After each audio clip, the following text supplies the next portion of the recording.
शाम कल चंद्र ग्रहण लगने जा रहा है।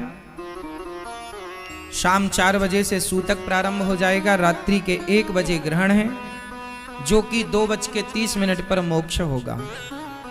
चंद्र ग्रहण में क्या करना चाहिए? ग्रहण काल चाहे सूर्य ग्रहण हो चाहे चंद्र ग्रहण हो, कहते हैं ग्रहण काल में भगवान का नाम जपना चाहिए, कीर्तन करना चाहिए, अपने मंत्र को जपो जो गुरु जी ने दिया है। भगवान का पर्दा बंद करके सूतक में भगवान को पर्दा बंद करके पहले ही भोग लगाकर पहले ही पूजा आरती कर लो। रात्रि की पूजा आरती 4 बजे के पहले ही कर लो।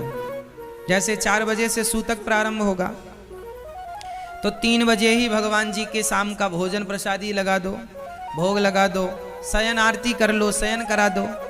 आप भी 3 बजे ही खा लो। सूतक काल में प्रसाद नहीं पाना चाहिए। ग्रहण काल में केवल भगवान का स्मरण करना चाहिए। चंद्र ग्रहण क्यों पड़ता है, सूर्य ग्रहण क्यों पड़ता है? साइंस का अपना मत है कि छाया पड़ जाती है, पृथ्वी की छाया है ये, तो कहा जाता है कि ये छाया है। ये साइंस कहती है कि छाया पड़ी तो सूर्य ग्रहण पड़ा, छाया पड़ी तो चंद्र ग्रहण पड़ा। साइंस अपने तरीके से जवाब देता है, पर जो आध्यात्मिक जवाब है, इसका आंसर है, उत्तर है, वो ये है कि जब सूर्य और चंद्रमा के बीच में राहु खड़ा हुआ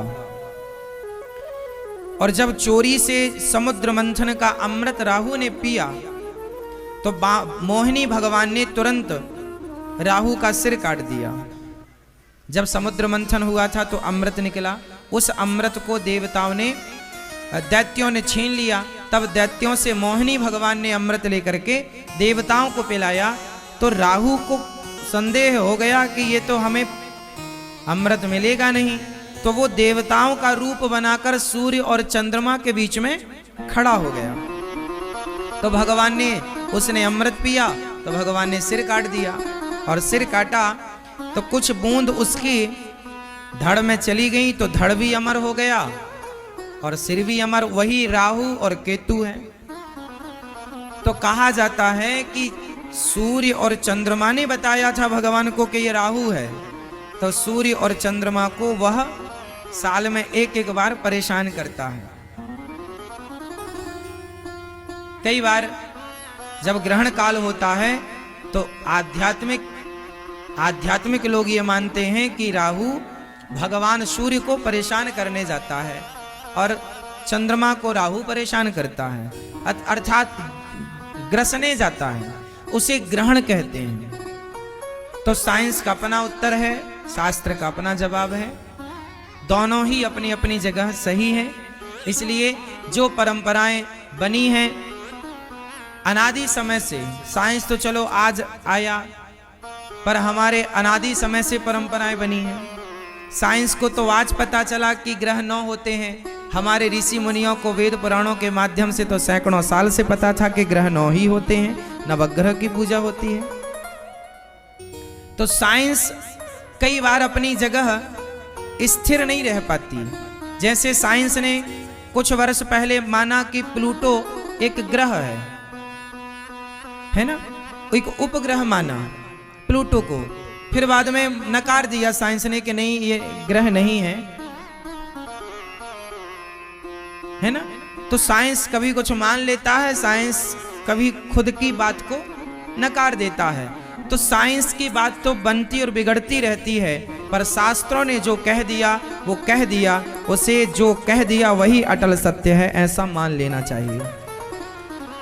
शास्त्रों के प्रमाण बड़े गजब के हैं। साइंस को पता चला कि पृथ्वी गोल है। कब पता चला बताइए? पृथ्वी गोल है ये सिलेबस में कब आया?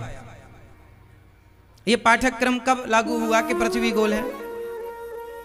कब पढ़ाया गया? सारी दुनिया मानती थी कि पहले पृथ्वी चपटी थी। ऐसा सारी दुनिया, हिंदुओं के धर्म ग्रंथों के अतिरिक्त अन्य मजहब पंथों के धर्म ग्रंथ में तो आज भी लिखा है कि पृथ्वी चपटी है। लेकिन साइंस को अभी पता चला, अभी मतलब 100 साल पहले, 200 साल पहले, 500 साल पहले, और लो तो 1000 साल पहले पता चला ना कि पृथ्वी गोल है। मैं तो फिर भी ज्यादा बता रहा हूं कि 1000 नहीं, अभी कुछ वर्ष पहले ही पता चला कि पृथ्वी गोल है। साइंस को अभी पता चला कि पृथ्वी गोल है। हमारे भागवत जी में, हमारे पुराणों में हजारों साल पहले से ही एक सब्जेक्ट है, भूगोल। क्या विषय था हमारे यहां? भूगोल। तो हमारी जो वेद पुराण है वो साइंटिफिक है या नहीं? इसलिए